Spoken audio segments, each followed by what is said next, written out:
So sa mga nagtatanong ng training plan ko ngayon, dati-rate panay zone 2 lang, ngayon meron ng structure. Disclaimer lang, hindi ako coach.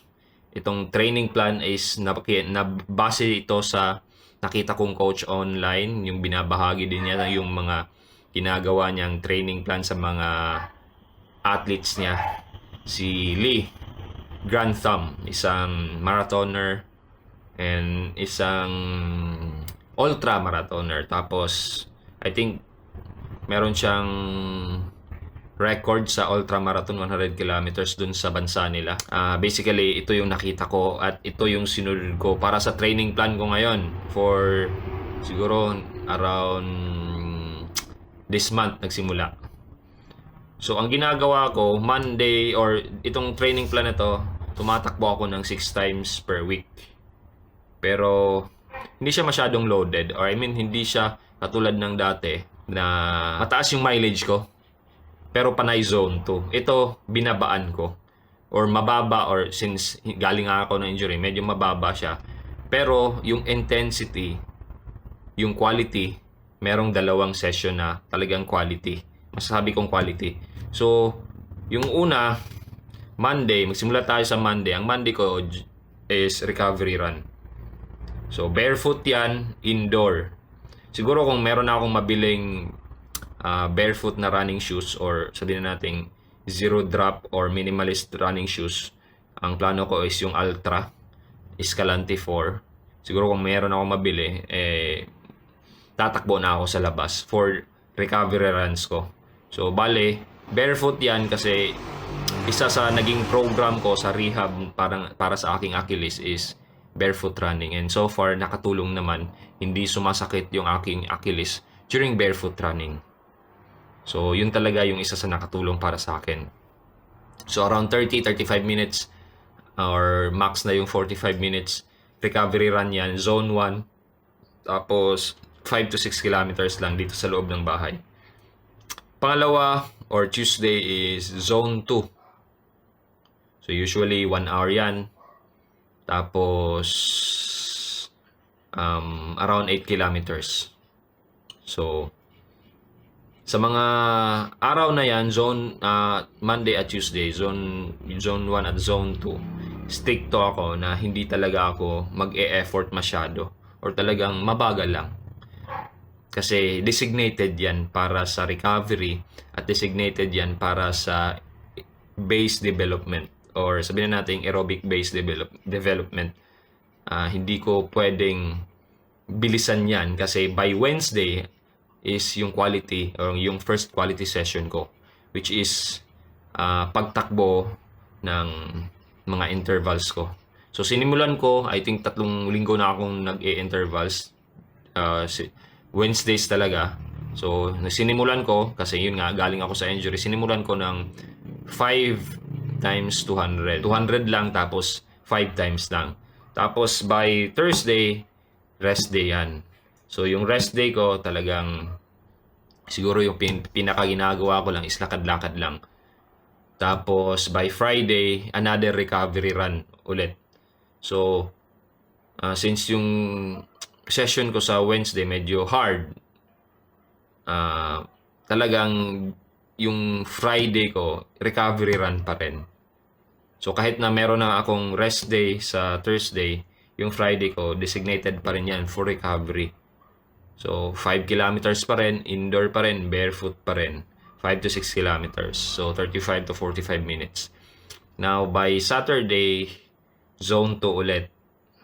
So, around 1 hour, 8 kilometers. So, yun yung ginagawa ko. Kasi by Sunday, long run ko yan. So, ang long run ko,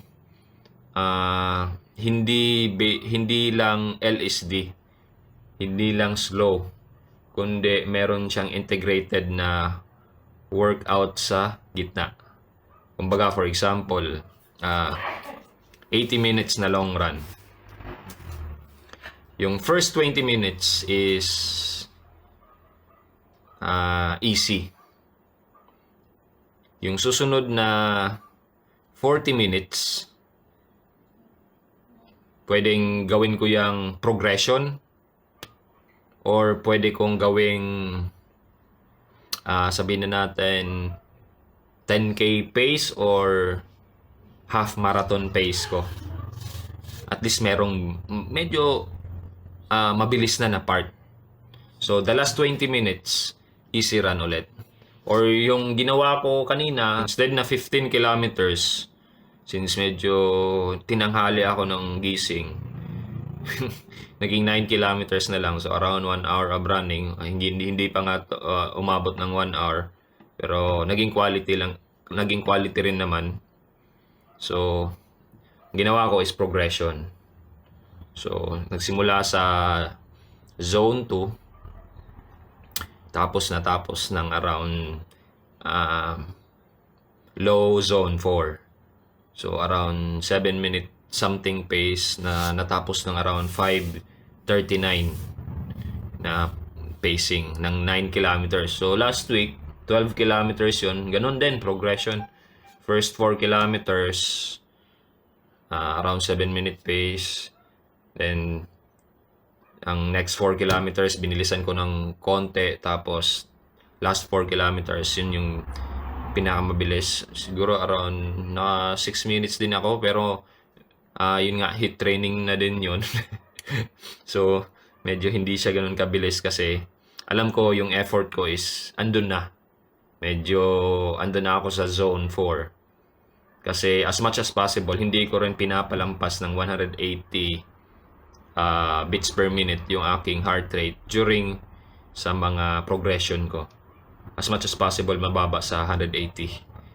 So, pag tumungtong na ng 180, zone 4, going zone 5 na yan. Pero yung 180, nasa low zone 4 pa yan para sa akin. So, yun nga, as much as possible, 180. Para, ang idea kasi dyan, sa mga quality session natin, hindi natin kailangan na talagang bugbugin, laspagin yung ating sarili. Kasi para kay Lee, yung philosophy niya is consistency pa rin.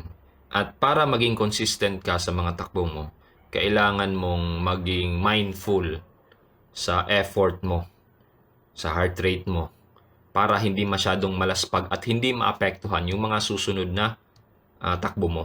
Kumbaga, Sunday ngayon, tatakbo ako bukas.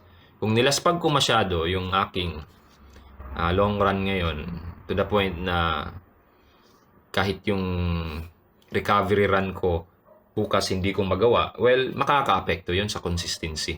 So, yun yung iniiwasan natin. Kasi, bigger picture yung iniisip natin. Kailangan nating maging mindful. Kailangan nating, yun nga yung tinatawag na train smart, not harder. Or train smarter, not harder. Anyway, hopefully, yun lang. Yun lang yung talaga yung pinaka-idea ng training plan ko ngayon.